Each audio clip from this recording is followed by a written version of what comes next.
جائز ہے بلکہ ضروری ہے. یہ آپ کی کتابوں سے میں نے لیا ہے. جواز متع کا عقیدہ نہ رکھنے والا شیعت سے خارج ہے، اور متع مجوسیہ مطلب آتش پرست، یہودیہ، نصرانیہ کی عورت سے بھی جائز ہے. دیکھیں ضروری ہے جس کو حرام میں مبتلا ہونے کا خوف ہے. جائز ہے تو جائز ہے کیونکہ قرآن میں آیت آئی ہے، نبی مکرم کے زمانے میں ہوتا رہا، بعض صحابہ کی اولادیں متع کی اولادیں تھیں، لہٰذا یہ تو جائز ہے. صحابہ کرام نے لیکن کیا. بعد میں یہ حرام ہو گیا یہ کہتے ہیں مگر ہم نہیں مانتے، کیونکہ حضرت ابن عباس رضی اللہ تعالیٰ عنہ حبر الامہ فرماتے ہیں کہ یہ روایت نہیں ہے، متع حرام قرار نہیں دیا گیا. متع آخر تک ہمیشہ نبی مکرم نے، خلفائے ثلاثہ نے، مولا علی نے، کسی نے متع کو حرام قرار دیا. یہ ابن عباس کا فرمانا ہے، حضرت ابن عباس رضی اللہ تعالیٰ عنہ. جہاں تک بات ہے کہ واجب ہے، لازم ہے، تو جس کو حرام میں زنا میں پڑنے کا خوف ہے اس کو تو واجب ہے، وہ تو متع کرے بھائی، زنا نہیں کرے، حرام کام نہیں کرے، اس کے لیے واجب. لیکن آپ کو پتہ ہے کہ حرام قرار دے دیا گیا تھا. نہیں، حرام پتہ ہے کہ حرام قرار نہیں دیا گیا. اب یہ جو لفظ یہاں پر آیا نا، فَمَسْتَمْتَعْتُمْ بِهِ مِنْهُنْ، جو تم نے ان سے نفع اٹھایا، اسی کو وہ متع بھی کہا جاتا ہے، نفع اٹھانا. اور متع سے مراد صرف نکاح متع نہیں ہے، کسی بھی چیز سے آپ نفع اٹھا رہے ہو. جس طرح ہم حج کے ساتھ عمرے کا جب نفع اٹھاتے ہیں تو ہم اسے کہتے ہیں متعۃ الحج یا حج تمتع، تو یہ نفع اٹھانا. قرآن میں نکاح متع کا ذکر کہیں نہیں ہے. زبردستی کسی نے داخل کرنا ہے تو ایک الگ معاملہ ہے. قرآن میں تو مطلق نکاح کا ذکر ہے، اور چونکہ نکاح متع بھی ایک نکاح ہے، اس کانٹیکسٹ میں اگر کوئی کیس میں داخل ہے جب تک وہ حلال تھا تو وہ بالکل ٹھیک کہہ رہا ہے، ہمیں کوئی اعتراض نہیں ہے. بعض لوگ یہ بھی لے کے آتے ہیں کہ عبداللہ ابن عباس کی ایک قرات تھی جو المستدرک للحاکم میں آئی ہے، کہ وہ جو آیت ہے نا یہ والی فَمَسْتَمْتَعْتُمْ بِهِ مِنْهُنَّ، وہ آگے ساتھ پڑھتے تھے إِلَىٰ أَجَلٍ مُسَمَّى، ایک پیریڈ کے لیے جو تم نکاح کرتے ہو تو تم ان کو حق مہر دو. تو وہ اس کے ساتھ کرتے تھے، اور یہ اہل تشیع پیش کرتے ہیں. تو وہ اگر اس کو درست بھی مانا جائے، اس حدیث کو امام حاکم نے بھی صحیح کہا اور امام ذہبی نے بھی صحیح مسلم کی شرط پہ صحیح کہا، تب بھی وہ سارے کے سارے معاملات منسوخ تصور کیے جائیں گے. اور اہل سنت کے ہاں تو ایٹ لیسٹ اس کا اجماع پایا جاتا ہے کہ نکاح متع جو تھا وہ اب قیامت تک کے لیے منسوخ ہو چکا ہے. یہ نہیں ہے کہ پہلے نہیں تھا، پہلے تھا. تو نکاح متع ہو یا نکاح مسیار کی جو فارم جو اس سے ملتی جلتی بلکہ اس سے بھی گئی گزری ہے، تو میں بتا دیتا ہوں دونوں جو ہے وہ حرام ہے. اس کانٹیکسٹ میں اب آپ کو وہ ریلیٹڈ احادیث بتا دیتا ہوں. متع کہتے ہیں نفع اٹھانے کو. نکاح متع ہوتا ہے، یہ ہوتا نکاح ہی ہے، یہ کوئی وہ والا معاملہ نہیں ہے کہ وہ بچہ پیدا ہوگا تو وارث نہیں. وہ جو بچہ پیدا ہوگا وہ وارث بھی ہوگا اپنے باپ کا، اس کو وراثت میں حصہ ملے گا، وہ سارے باقی سٹیٹس وہی رہیں گے. لیکن نکاح متع یہ ہوتا ہے کہ آپ نے کم از کم 3 دن کے لیے ہوتا تھا، زیادہ جتنے بھی دن کر لیں، 3 دن کے بعد یعنی جو دن بھی آپ نے طے کیے اس کے بعد آٹومیٹکلی وہ نکاح ختم ہو جائے گا جیسے اس کی ٹائم پیریڈ پورا ہوگا. لیکن جو اولاد پیدا ہوگی وہ اس کا باپ وہی ہوگا، اس کو وراثت میں بھی باقی سارے معاملات وہی چلیں گے. تو اسی لیے نکاح متع کہا جاتا ہے. تو اب اس کو کوئی یہ نہیں کہہ سکتا یہ کوئی بدکاری تھی، ورنہ تو بخاری مسلم میں ہے کہ صحابہ کرام نے کیا، تو آپ اس کو کیسے کہہ سکتے ہیں نبی اسلام کی اجازت سے کیا ہے. وہ صحیح بخاری اور صحیح مسلم دونوں میں حدیث ہے کہ جابر بن عبداللہ کہتے ہیں کہ ہم لوگ رسول اللہ صلی اللہ علیہ وآلہ وسلم کے زمانے میں، حضرت ابوبکر کے زمانے میں اور حضرت عمر کے شروع کے زمانے میں متعۃ النکاح، متعۃ النساء یعنی عورتوں کا متع، اور متعۃ الحج یعنی حج کا متع یعنی حج تمتع، ایک ہی سفر میں حج اور عمرے کو جمع کرنا، یہ کیا کرتے تھے. پھر حضرت عمر نے اسے سختی کے ساتھ منع فرما دیا کہ یہ حرام ہو چکا ہے. ظاہر خبر سب تک نہیں پہنچی ہوئی تھی تو حضرت عمر نے اس کو اسٹیبلش کیا. آج والا تو نہیں تھا انٹرنیٹ والا دور کے لیے ایک بات یہاں سے کلپ چڑھا سب کو پتا چل گیا، تو ایسا نہیں ہوتا تھا.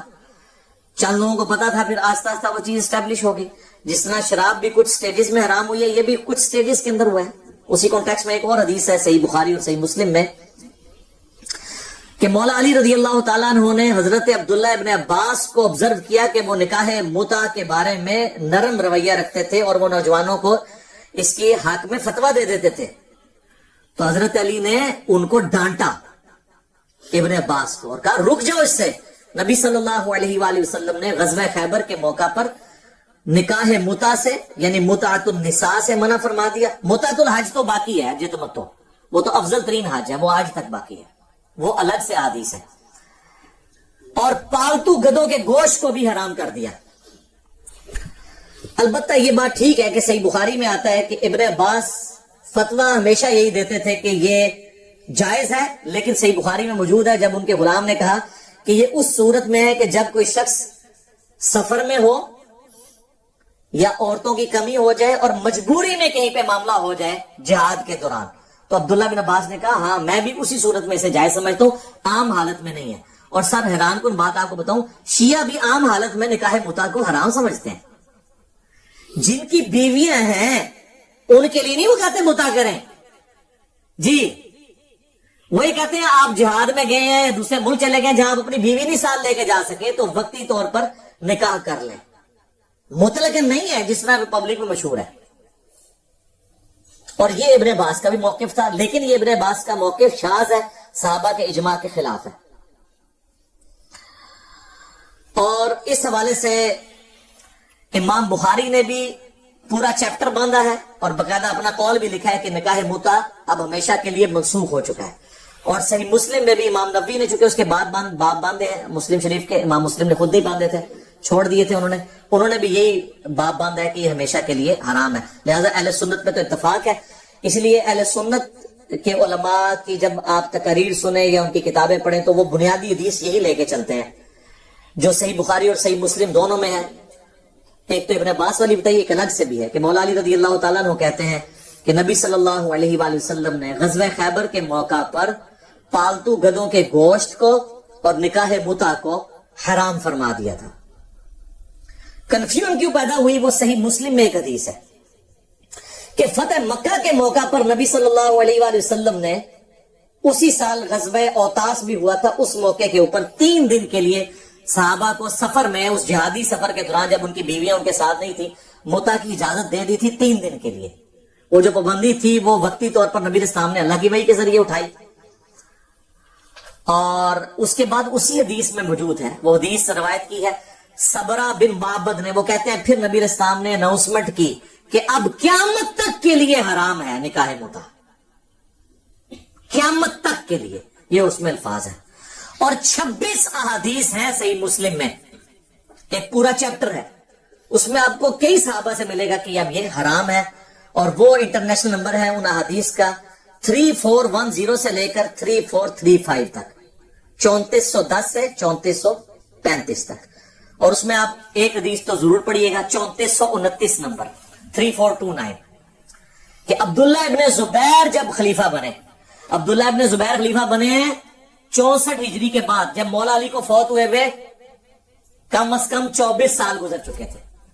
تو مولا علی کے سمجھانے کے باوجود بھی عبداللہ ابن عباس اپنے فتوے پہ قائم تھے، وہ نکاح متع کو جائز سمجھتے تھے، انہوں نے رجوع نہیں کیا. تو پھر شیعہ یہی پھر سنیوں کو پھکی دیتے ہیں نا، وہ کہتے ہیں تم کہتے ہو صحابہ جو ہیں وہ ستاروں کی مانند ہے، تو پھر ابن عباس ستارہ نہیں ہے جس کے بارے میں بخاری میں حدیث ہے کہ اسے اے اللہ قرآن کا علم عطا فرما؟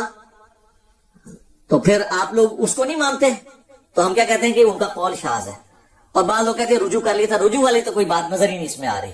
بخاری میں بھی موجود ہے کہ وہ اس کنڈیشن کے اندر فتویٰ دیتے تھے.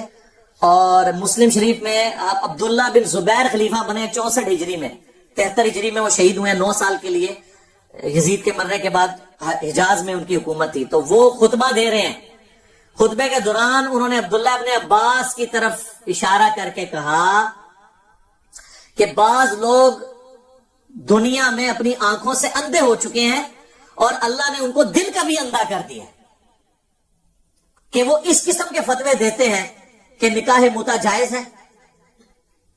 اب عبداللہ ابن عباس کو غصہ آ گیا، انہوں نے اسی خطبے کے اندر ہی کہا کہ تم بے ادب اور کم فہم ہو. امام المتقین صلی اللہ علیہ وآلہ وسلم جو پرہیزگاروں کے امام تھے، انہوں نے متع کی اجازت دی ہے. تو یہ مطلب ہے کہ عبداللہ ابن عباس اپنی بات پہ قائم تھے. تو اچھا مسلم شریف میں نا امام مسلم نے نا گستاخی سے بچنے کے لیے نا عبداللہ ابن عباس کا نام نہیں لکھا، رجلن، ایک مرد، ایک مرد. لیکن آپ باقی حدیث کی کتابیں اٹھائیں گے نا تو وہ آپ کو نام بھی، وہ فلاں کا نام بھی پتا چل جائے گا. مسند ابی عوانہ کے اندر باقاعدہ مینشن ہے کہ وہ عبداللہ ابن عباس تھے. تو عبداللہ ابن عباس ہی ذرا یہ کہہ سکتے تھے نا، بے ادب کم فہم، کوئی تابعی تو نہیں کہہ سکتا تھا ایک صحابی دوسرے صحابی کو، عبداللہ ابن زبیر کو، کہ امام المتقین نے ہمیں اجازت دی تھی صلی اللہ علیہ وآلہ وسلم. تو عبداللہ ابن زبیر نے کہا کہ تو پھر کر کے بتا متا، تو دیکھ میں تجھے رجم بھی کرواؤں گا.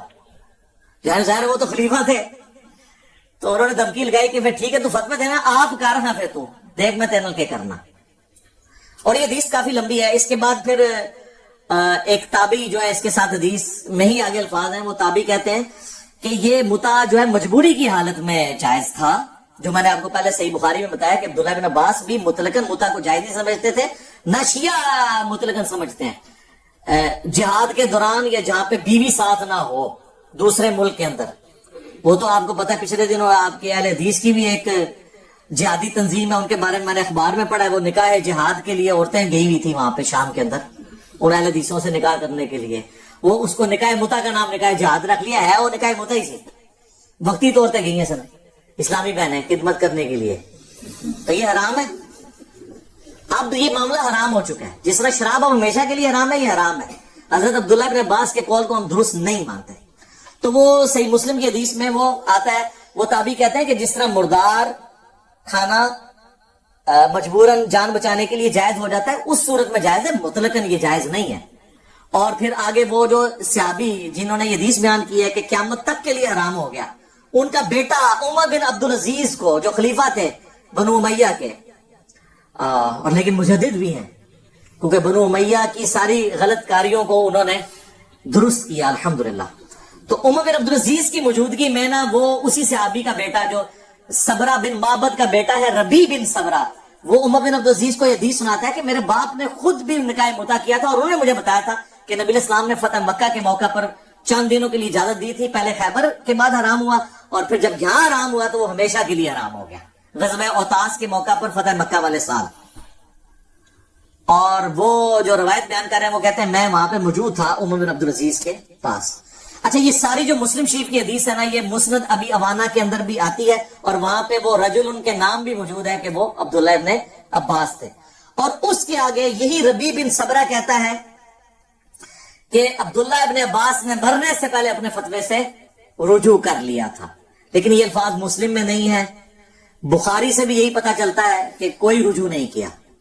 اب یہ ان کا عذر ظن ہے کہ ان کا عذر ظن ہوگا، کیونکہ انہوں نے یہ نہیں کہا کہ مجھے انہوں نے بتایا، انہوں نے کہا کہ وہ انہوں نے رجوع کر لیا تھا. اب وہ کیا ہے، سند ہے ان تک پہنچی، بات نہیں پہنچی. بل اہل سنت عبداللہ ابن عباس کے حوالے سے جان چھڑانے کے لیے یہ روایت پیش کرتے ہیں. باقی جو اکثریت اہل سنت کی وہ اس روایت کا سہارا نہیں لیتی، وہ کہتی ہے کہ جی یہ کیسے ہو سکتا ہے انہوں نے رجوع نہ کیا ہو جب ان کو احادیث کا پتہ چلا تھا. تو وہ ظاہر وہ خود بھی مجتہد تھے، وہ ان احادیث کو منسوخ تصور نہیں کرتے تھے اور کیٹاسٹرافک کنڈیشن کے لیے باقی مانتے تھے. لہٰذا اہل سنت اہل تشیع اس مسئلے پہ لڑنے کی ضرورت نہیں ہے. عام حالت میں تو نہ شیعہ متع کے قائل ہیں اور نہ اہل سنت تو کسی ضرورت بھی قائل نہیں ہے. وہ کیٹاسٹرافک کنڈیشن میں ہے، اور آپ کو یوٹیوب کے اوپر کئی ایک بحثیں مل بھی جائیں گی. اور اہل سنت دوسری طرف نکاح مسیار کا جو ہے نا وہ دفاع کر رہے ہوتے ہیں، کیوں کہ وہ سعودیہ والے مفتیان نے دے دیا. اور پھر اتنے بولے ہیں، میں پروگرام بھی ان کے آپ دیکھیں کئی لوگوں کے اپلوڈ ہوئے ہیں، وہ کہتے ہیں کہ نکاح مسیار تو، اور وہ نکاح مسیار وہ اپنی ڈیفینیشن اس کی کرتے ہیں. بھائی اس نکاح مسیار کو کون حرام کہتا ہے؟ وہ کہتے ہیں جی سورہ البقرہ کی آیت نمبر، سورہ النساء کی آیت نمبر 128 میں آیا نا کہ عورت اپنی مرضی سے خامند کو اپنا حق کوئی معاف کر سکتی ہے. یعنی کوئی عورت یہ کہہ سکتی ہے کہ ٹھیک ہے میرا خامند بے شک 3 مہینے بعد میرے پاس ایک دفعہ آ جائے، لیکن میرے ساتھ ٹیگ لگا رہے کہ میں بیوہ نہیں ہوں، متعلقہ نہیں ہوں، کسی کی بیوی ہوں، تاکہ مجھے ایک پروٹیکشن رہے. عرب کے معاشرے میں تو یہ بہت چیز اہم تھی، آج کل بھی ہے، لیکن میں اپنا حق اسے معاف کرتی ہوں. تو قرآن میں آئے کہ وہ معاف کر سکتی ہے، بالکل کر سکتی ہے. بخاری مسلم میں موجود ہے کہ نبی الاسلام کی ایک وقت میں 9 بیویاں تھیں، لیکن 8 کے لیے باری مقرر تھی. 9ویں نے اپنی باری حضرت عائشہ کو دے دی تھی، سیدہ سودا نے رضی اللہ تعالیٰ عنہ.